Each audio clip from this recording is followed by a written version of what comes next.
Gravitation chapter एक बहुत important chapter है। इस चैप्टर के बारे में हम लोग पहले बात करते हैं कि इस चैप्टर में क्या है कि न्यूटन्स ने कहा कि पूरे यूनिवर्स में हर दो ऑब्जेक्ट के बीच में फोर्स पाया जाता है। जैसे कि अगर ये अर्थ है और ये मून है, तो इन दोनों के बीच में फोर्स पाया जाता है, that is what, force of gravitation. और वो फोर्स जो होता है अट्रैक्टिव होता है, मतलब अर्थ जो है वो मून को खींच रहा है, मून जो है अर्थ को खींच रहा है। अब सबसे पहले इन दोनों के बीच में जो फोर्स होता है उसका कैलकुलेशन क्या है, मैग्नीट्यूड क्या है, उसका वैल्यू क्या है, वो न्यूटन्स ने कैलकुलेट किया। चलो पहले वो फोर्स को देखते हैं कि मान लो ये एक ऑब्जेक्ट है जिसका मास है m1, ये दूसरा ऑब्जेक्ट है जिसका मास है m2। ये दोनों के बीच में डिस्टेंस है r का, ये m2 मास है। ठीक। न्यूटन ने कहा कि इन दोनों के बीच में जो फोर्स होता है वो डायरेक्टली प्रोपोर्शनल होता है दोनों के मास के प्रोडक्ट का, और फोर्स इनवर्सली प्रोपोर्शनल होता है उनके बीच के डिस्टेंस के स्क्वायर का। कंबाइन कर देने से हम लोग को मिलेगा G m1 m2/r²। और ये G को हम लोग बोलते हैं यूनिवर्सल ग्रेविटेशनल कांस्टेंट। इस G का वैल्यू होता है 6.67 इंटू 10⁻⁻11। ठीक है। और ये फोर्स अट्रैक्टिव इन नेचर होता है, ये फोर्स हमेशा अट्रैक्ट करता है एक दूसरे को, attractive in nature. Gravitational constant को यूनिवर्सल ग्रेविटेशनल कांस्टेंट क्यों कहते हैं? इसलिए कि पूरे यूनिवर्स में इस जी का वैल्यू कभी चेंज नहीं होता, हर जगह हर मीडियम में सेम रहने वाला है। हर टेम्परेचर में किसी भी एटमॉस्फेयर में चले जाओ, सब जगह जी का वैल्यू 6.67 10⁻⁻11 होगा, इसलिए इसका वैल्यू कांस्टेंट होता है। अब चलो इसके ऊपर हम लोग कुछ प्रैक्टिकल बात करते हैं, कुछ एग्जांपल देखते हैं।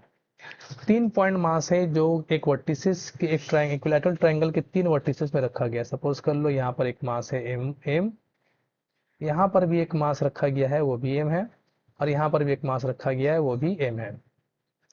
नाम रख लेते हैं, मान लो ये ए है, ये बी है और ये सी है।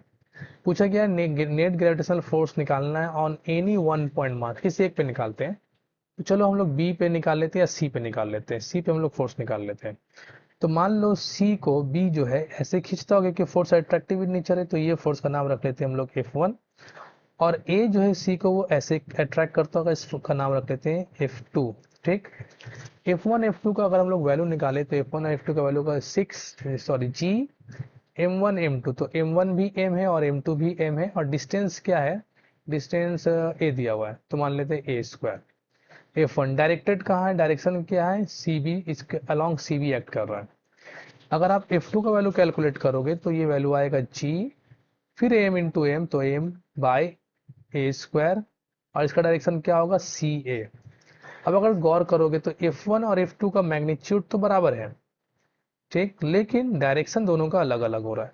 अब जब दोनों का डायरेक्शन डिफरेंट है तो एक हम लोगों को यहाँ पे ट्रायंगल लॉ या फिर पैरेललोग्राम लॉ लगाना पड़ेगा, और F1 और F2 का एक रिजल्टेंट फोर्स निकालना पड़ेगा, रिजल्टेंट वैल्यू। और वो कैसे निकलता है, F equals to F1² plus F2² plus 2F1 F2 cos 60 degree, क्योंकि F1 और F2 के बीच में एंगल 60 डिग्री। cos 60 का वैल्यू हाफ होता है तो ये 2 कैंसिल हो जाएगा, और F1 F2 बराबर है, इसलिए हम लोग इसको डायरेक्ट लिखेंगे 3F1², क्योंकि F2 को भी हम लोगों ने F1 लिख दिया। अब √3F1 इसका आंसर होगा, और F1 का वैल्यू हम लोग के पास है, तो √3Gm²/a²। This is the value of net force on the mass at the point C. इसके ऊपर नेट फोर्स ये लग रहा है। नेक्स्ट प्रॉब्लम देखते हैं। एक हेक्सागोन के 6 साइड पर, जिसका साइड लेंथ दिया हुआ हेक्सागोन का साइड का ए, तो ये सारा लेंथ है ए, इन पे नाम रख लेते हैं A B C D E और F। अब यहाँ पर सारा लेंथ है ए, चलो ठीक है। तो अगर साइड ए है तो ऑब्वियसली ये सारा लेंथ भी ए होगा ना। ये बाय ज्योमेट्री हम लोग निकाल सकते हैं इसे। अब मान लो कि ये वाला सेंटर पे एक मास रखा गया है, कैपिटल एम, यहाँ पर। तो इस कैपिटल एम को ऑब्वियसली सारा मास एक अपनी तरफ अट्रैक्ट करता होगा, ये ऐसे खींचता होगा, ये ऐसे खींचता होगा, किसको, कैपिटल एम को, ये ऐसे खींचता होगा, ये ऐसे अट्रैक्ट कर रहा है, ये ऐसे अट्रैक्ट कर रहा है, और ये ऐसे अट्रैक्ट कर रहा है। अब चूंकि पहला वाला क्वेश्चन जो पूछा है नेट फोर्स ऑन एम, तो आंसर क्या होना चाहिए, 0। क्यों? क्योंकि अगर हम लोग फॉर्मूला यूज करें किसी भी एक का, मान लो एफ ए निकाल रहा हूं मैं, ये वाला कितने फोर्स से खींच रहा है, तो जवाब होगा Gm कैपिटल M/a²। और सेम फोर्स से डी भी खींच रहा है और ऑपोजिट डायरेक्शन में खींच रहा है।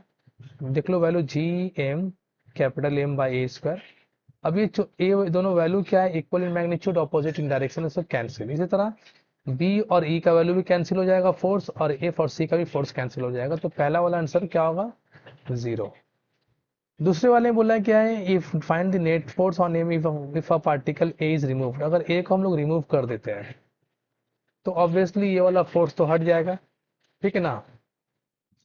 अब जब ये वाला फोर्स हट गया तो फिर क्या हुआ, तो हम लोग देख सकते हैं कि एक मिनट, कि ये फोर्स हटा है लेकिन बाकी फोर्स तो है।